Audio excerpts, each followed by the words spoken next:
தீபம் விளக்கேற்றும் எண்ணெய், ஒரு தெய்வீக அனுபவம். பக்தி கிளிட்ஸ் ஆன்மீக அன்பர்களுக்கு என்னுடைய அன்பான பணிவான ஆசீர்வாதத்தை தெரிவித்துக் கொள்கின்றேன். பக்தி கிளிட்ஸ் மூலமாக ஒவ்வொரு மாத சோடி பிரசுர பலனை இறையருளாலும் குருவர்களாலும் உங்கள் நலன் போட்டு சொல்லி வருகிறேன். அந்த வகையில ஆனி மாதம், இந்த ஆனி மாதம் எவ்வாறு இருக்கும் என்பதை பார்க்க போகிறோம். கன்னி ராசிக்கு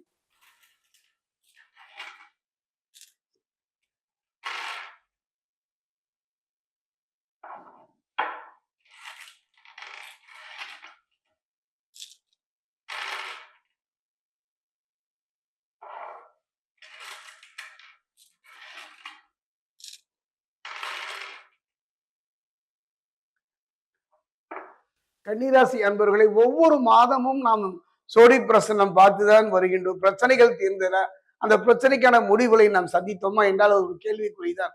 கவலையே பட வேண்டாம். இந்த ஆனி மாதம், இந்த ஆனி மாதத்தை பொறுத்த வரைக்கும் ஒரு அற்புதமான நிகழ்வு என்பது கன்னிராசிக்கு நடக்க போகிறது என்பதைத்தான் நான் சொல்ல போகிறேன்.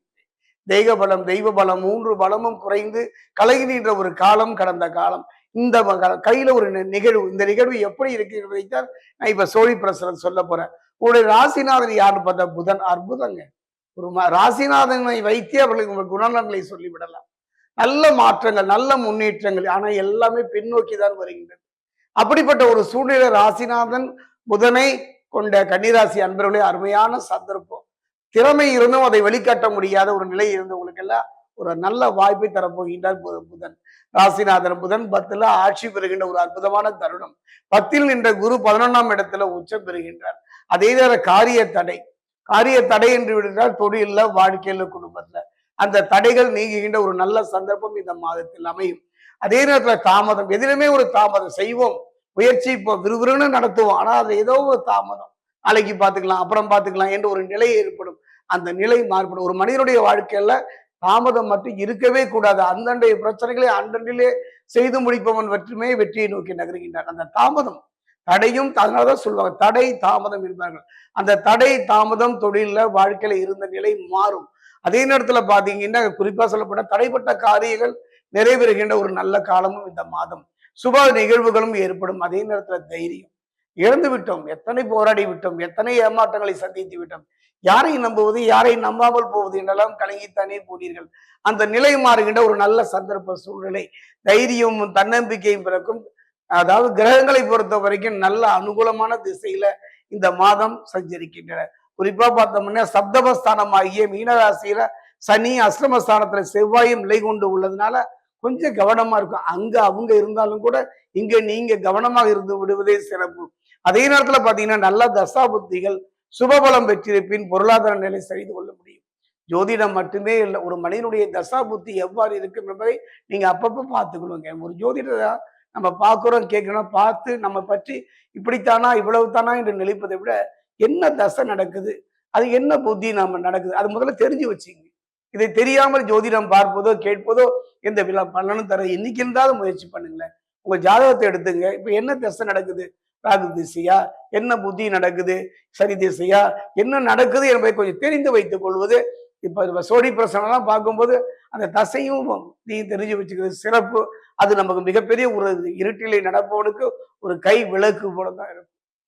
அதாவது பசித்தவனுக்கு ஒரு தாகத்தை, ஒரு உணவு கிடைக்கிற மாதிரி தான், தவித்தவன் வாய்க்கு ஒரு தண்ணி கிடைக்கிற மாதிரி தசா புத்திகள்.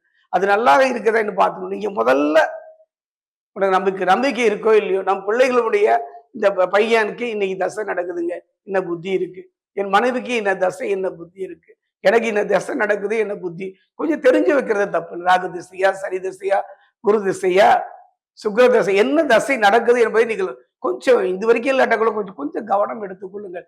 ஏதோ ஜோதிடம் பார்த்தோம் என்று நகர்ந்து விட வேண்டாம். அதே நேரத்தில் புதிய முயற்சிகள்ல முதலீடு செய்யலாம். கலத்திரக்காரகன் என்று சொல்லக்கூடிய சுக்கிரன் சுபபலம் பெற்று குரு பகவானுடன் கூடி கடகராசியில் சஞ்சரிப்பது அற்புதமான ஒரு யோகம் அழைத்தோம். தேவகுருவும் அசுரகுரனும் இதுவரை பாராமுகமாகவே இருந்து விட்டார்கள் கன்னிராசிக்கு. அந்த வகையில ஒரு நல்ல ஒரு மாற்றத்தை, ஒரு நல்ல முன்னேற்றத்தை தருகின்ற ஒரு மாதம் இந்த ஆனி மாதம். கலத்திரக்காரன் சுக்கிரன் மற்ற கிரகங்களும் சுபபலம் பெற்ற வருவதனால மனதுல ஒரு உற்சாகம், ஒரு தன்னம்பிக்கை தொட்டது துலங்கும் அருமையான மாதம். அதே நேரம் பார்த்தீங்கன்னா இதுவரை உங்க வாழ்க்கையில எந்த விதமான நற்பலனை நோக்கி நடந்ததில்லை. பிறருடைய தோளில சுமதிங்களை ஒழிய உங்களுடைய நலனை அக்கறை காட்டுவார் என்னும் இல்லை. அனாதை போன்ற ஒரு நிகழ்வு வாழ்கிறீர்கள் அல்லவா, இனி கவலைப்பட வேண்டாம். தன்னம்பிக்கையும் தைரியமும் மற்றும் உறவுகள் ஒன்று கூடி உங்களை சுற்றி வருகிற ஒரு காலகட்டம். நல்ல ஒரு யோக பலனை தரக்கூடிய மாதமாக இந்த ஆடி மாதம் கன்னிராசிக்கு அமைகின்றது. அதே நேரம் பார்த்தீங்கன்னா, ஒரு அருமையான நிகழ்வு. 1000 தெய்வங்கள் இந்து மதத்தில் இருந்தாலும் கூட, சிலருக்கு இந்த காலகட்டத்தில இந்த தெய்வத்தை வழிபடுவது சிறப்பு என்பதைத்தான் காட்டுகின்றது கிரகங்கள். அந்த வகையில கன்னிராசியை பொறுத்தவரைக்கும் சரபேஸ்வரர், இரு இறக்கைகள், சூலினி துர்கா, பிரத்யங்கிரா, அப்படிப்பட்ட ஒரு அற்புதமான வடிவம் திருபுவனத்துல இருக்குங்க, கும்பகோணம் பக்கத்துல. இன்னொரு திருத்தணி பக்கத்துல பாதசனீஸ்வரர் ஆலயத்துல பிரம்மாண்டமான சரபேஸ்வரருடைய வடிவம். அந்த ஆலயம் சென்று உங்க கையினால அரளிப்பூ மாலை சாத்துங்கள். 51 எலுமிச்சம்பழம் கோக்கப்பட்ட ஒரு மாலையை அணிவித்து பாருங்கள். கன்னிராசியை பொறுத்தவரைக்கும் இந்த மாதம் நற்பலனை தரக்கூடிய ஒரு நல்ல மாதமாக அமையும்.